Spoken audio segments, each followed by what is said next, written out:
Paz do Senhor, meus irmãos, glória a Deus. Como é bom estar aqui com os irmãos, crescendo na graça e no conhecimento da palavra de Deus. Quero meditar com os irmãos uma palavra que está no livro de Jó, capítulo 29, versículo de número 2. Essa palavra está queimando no meu coração e essa palavra diz assim: como tenho saudade dos meses que se passaram, dos dias em que Deus cuidava de mim. Já tinha saudade do tempo em que se sentia abençoado por Deus.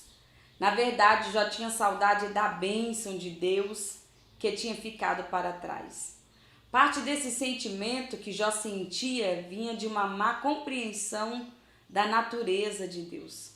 Era como se ele estivesse dizendo a seguinte forma para Deus: olha, Deus, o Senhor está sendo injusto comigo. O Senhor está sendo mal comigo. O Senhor colocou uma sina maldita sobre a minha vida. Ele não entendia o amor de Deus e nem o seu cuidado, nem tampouco o desafio ao seu crescimento. Ele olhava para o seu passado de uma forma negativa.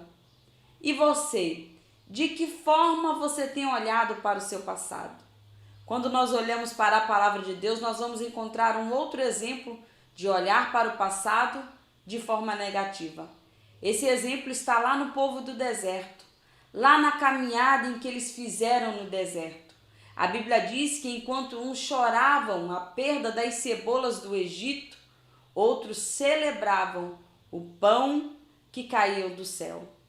Irmãos, se olhar para o nosso passado e sentir saudade do nosso passado, é muito perigoso quando nos leva a acreditar que a vida acabou, restando apenas terminar com o sofrimento pela morte. E é por isso que alguns cometem suicídio ao sofrerem uma perda significativa. Sentem saudade de um casamento que não deu certo, de um filho que faleceu, de um emprego tão sonhado e que não deu certo, e enfim, tantas outras coisas. Mas Jó aprendeu e nós precisamos aprender. Aprender que o tempo não volta e que só caminha para frente. E é por isso que o passado precisa ser motivação para nós construirmos um futuro melhor.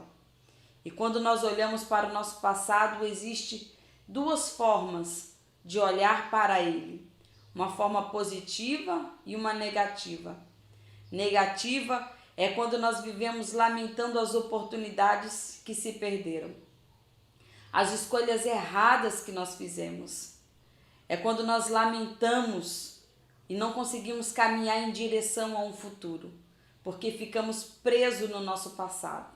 É mais ou menos assim: se eu tivesse me casado com tal pessoa, se eu tivesse morado em tal lugar, se eu tivesse trabalhado em tal empresa e de repente passou-se anos da sua vida, uma vida inteira, e essa pessoa está presa ao passado. E a impressão que se dá é que nada de bom vai acontecer. Nada de bom vai acontecer no nosso futuro.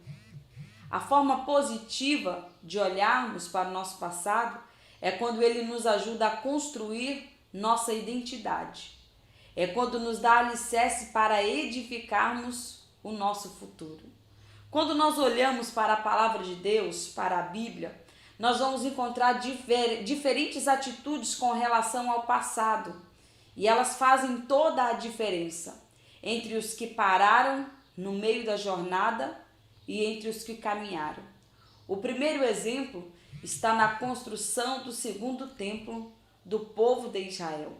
Após 70 anos de cativeiro, o povo volta para a terra prometida, mas vai encontrar tudo arrasado. Todos se unem com um único propósito de reconstruir o templo do Senhor. Não seria uma tarefa fácil, uma vez que não tinham dinheiro, não tinham onde morar, não havia o que comer, não tinham o que plantar, havia uma pressão política muito grande e tantas outras dificuldades. Mas a Bíblia diz que com muito sacrifício eles conseguiram lançar os alicerces do segundo templo. E eles fizeram uma festa para comemorar.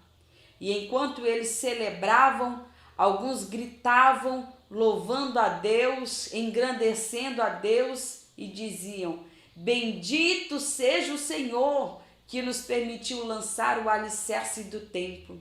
Porém, do lado deles, os que estavam presos no passado, com seus olhos fixados no passado, outros choravam e diziam: este templo nunca terá a glória do primeiro, porque é muito pobre, porque é muito pequeno. O relato dessa história está no livro de Eclesiastes, capítulo 3, versículo 12 e 13. Mas a Bíblia diz que Deus toma a boca do profeta Ageu e diz: coragem, coragem, a glória desse segundo templo será maior que o do primeiro. Ageu capítulo 2, versículo do 1 ao 9. Essa história reflete a nossa realidade. Enquanto em meio à correria da nossa vida, alguns se mantêm com seus olhos fixados no passado, exaltando o que ficou no passado, lamentando o que ficou no passado, outros olham simplesmente para uma pedra e conseguem enxergar um tempo, vislumbrar um futuro. Sabe por quê? Porque creem na promessa de Deus para a sua vida. O mesmo Deus que operou no passado, opera no nosso presente e também opera no futuro.